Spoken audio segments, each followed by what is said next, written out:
Hello friends, আজ আমি তোমাদের দেখাতে চলেছি সবজি ডাল। তার জন্য যা যা উপকরণ লাগে সেগুলো হলো কিছুটা গাজর কেটে নিয়েছি, কিছুটা মটরশুঁটি, খানিকটা পরিমাণ কাজু, কিশমিশ, তেজপাতা, শুকনো লঙ্কা আর হচ্ছে মুগের ডাল। এই হচ্ছে উপকরণ। মুগের ডালটাকে ভালোভাবে ভেজে নিতে হবে।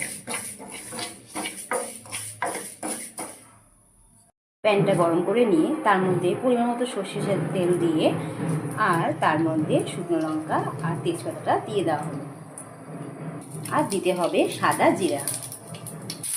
এরপর মটরশুঁটি আর গাজরটাকে ভালোভাবে ফ্রাই করে নিতে হবে। কাজু আর কিশমিশগুলো দিয়েও ভালোভাবে ভেজে নিতে হবে। এরপর আগে থেকে একটু আদা গ্রেট করে রেখেছিলাম, ওইটাও দিয়ে দেওয়া হলো। এরপর দিলাম পরিমাণ মতো লবণ, পরিমাণ মতো হলুদ গুঁড়ো, খানিকটা পরিমাণ জিরে গুঁড়ো আর দেওয়া হলো চিনি।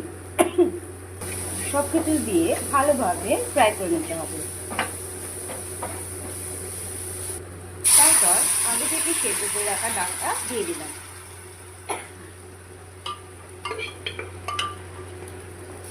দেখতে পাচ্ছেন সবজির ডালটা পুরো কমপ্লিট। খুবই সুস্বাদু এই রেসিপিটা নিরামিষের দিনে অবশ্যই বাড়িতে ট্রাই করে খাবেন।